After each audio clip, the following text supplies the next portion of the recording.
Mutton curry అండి. ఇది చూడండి ఎంత బాగా ఉందో. ఇలా గ్రేవీ కూడా ఎంత చిక్కగా ఉంది చూడండి. ఇలా మటన్ కర్రీ చక్కగా గ్రేవీగా రావాలి అంటే తప్పకుండా మీరు ఈ వీడియో చూడాలి. ఇప్పుడు ప్రాసెస్లోకి వెళ్దాం. అందరికీ నమస్కారం. సర్వేజన సుఖినో భవంతు. నేను ఈరోజు మటన్ వండుతున్నానండి. మటన్ ఇది 1/2 kg మటన్. మేక పోతు మటన్ అండి. ఇది చాలా బాగుంటుంది పోతు మటన్ అంటే. ఇప్పుడు ఇలా కుక్కర్లో ఆయిల్ వేసుకున్నాను. ఇందులోకి మసాలాలు ఏంటంటే ఇది జాజికాయ తప్పనిసరి వేయాలండి, చాలా బాగుంటుంది. ఇది బగారాకు, ఇది స్టోన్ ఫ్లవర్, ఇది జాపత్రి, కాస్త సాజీరా మాత్రమే వేస్తున్నాను.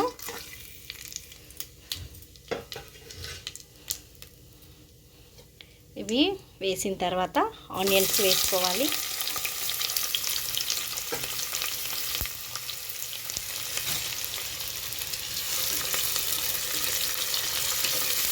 నేను మసాలాలు అన్నీ గరం మసాలా తయారు చేసేదానండి. మనము లవంగాలు, యాలకులు, దాల్చిన చెక్క అది పొడి వేస్తాను. అందుకనే ఇప్పుడు అవన్నీ వేయట్లేదండి. ఓన్లీ బగారాకు, ఈ జాపత్రి, తర్వాత స్టోన్ ఫ్లవర్ మాత్రమే ఇప్పుడు వేస్తున్నాను. జాజికాయ మటన్లో చాలా టేస్ట్గా ఉంటుందండి. ఇది కాసేపు ఉడకనివ్వాలి. ఆనియన్స్ బ్రౌన్ కలర్ వచ్చే వరకు. ఆనియన్స్ మంచిగా బ్రౌన్ కలర్ వచ్చాయి కదండి. ఇప్పుడు ఇందులోకి కాస్త మెంతి ఆకు చాలా టేస్ట్గా ఉంటుందండి. ఇప్పుడు మెంతి ఆకు మంచిగా మార్కెట్లోకి వస్తుంది. మెంతి ఆకు వేసుకోవాలి. తర్వాత పుదీనా ఆకు, తర్వాత కాస్త కొత్తిమీర, ఇవన్నీ చక్కగా వేసి కలుపుకోవాలి.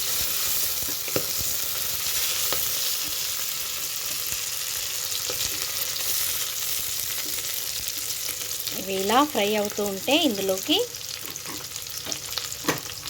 1/2 kg మటన్కి 2 టేబుల్ స్పూన్స్ అల్లం వెల్లుల్లి పేస్ట్ వేసుకోవాలి. ఇది కూడా పచ్చివాసన కాస్త పోయే వరకు మనము ఫ్రై చేసుకోవాలి.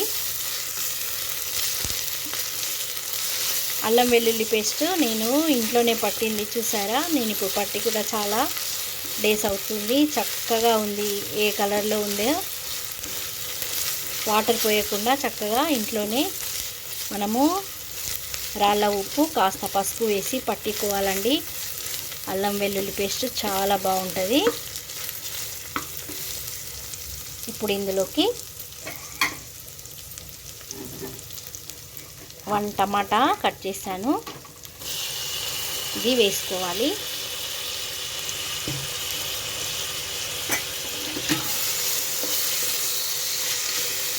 కాసేపు ఇది కూడా ఇందులో ఉడకనివ్వాలి. చూడండి టమాటా చక్కగా ఉడికిపోయింది కదా. ఇప్పుడు ఇందులోకి మనము ఉప్పు, కారం వేసుకుందాము. 1 టీ స్పూన్ పసుపు, 3 టీ స్పూన్స్ కారం పొడి. 1/2 kg మటన్కి 3 టీ స్పూన్స్ కారం పొడి పడుతుంది. సాల్ట్ కొంచెమే వేస్తున్నానండి, 1/2 టీ స్పూనే వేస్తున్నాను. ఎందుకంటే మటను మంచిగా ఉడుకుతుంది ఉప్పు తక్కువగా ఉంటే. 2 టేబుల్ స్పూన్స్ కొబ్బరి పొడి, 1 టేబుల్ స్పూన్ ధనియా పొడి. ఇవన్నీ వేసుకొని మంచిగా కలిసేలాగా కలుపుకోవాలి.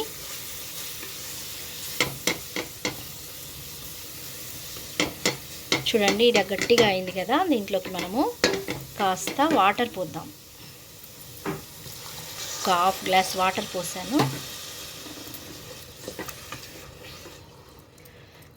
ఇది కాసేపు ఉడకనివ్వాలి. మూత పెట్టేసి కాసేపు ఉడకనివ్వాలి.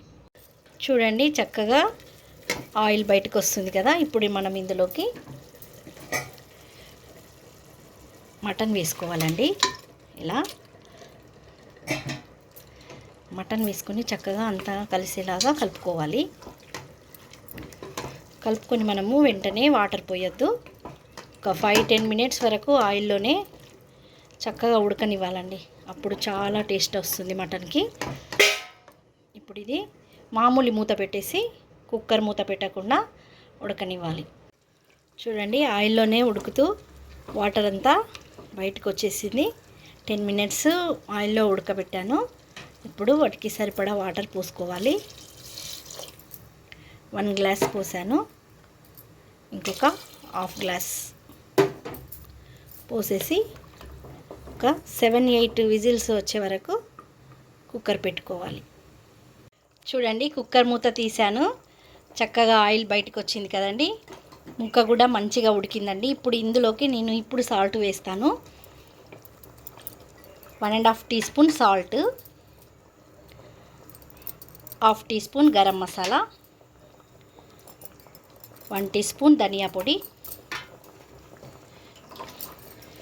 కొత్తిమీర కాస్త, ఇవన్నీ కలిసేలాగా మంచిగా కలిపేసుకొని ఒక 5 మినిట్స్ ఇలాగే కుక్కర్ మూత పెట్టకుండా ఉడకనివ్వాలి. వావ్, చూడండి చక్కగా ఆయిల్ బయటకు వచ్చింది. మటన్ మంచిగా అయిందండి. గ్రేవీ కూడా చాలా చిక్కగా ఉంది. నేను చెప్పిన ప్రాసెస్లో మీరు తప్పకుండా ట్రై చేయండి. ఇలా గ్రేవీగా చక్కగా టేస్ట్గా వస్తుంది. లైక్ చేయండి, షేర్ చేయండి. Thank you.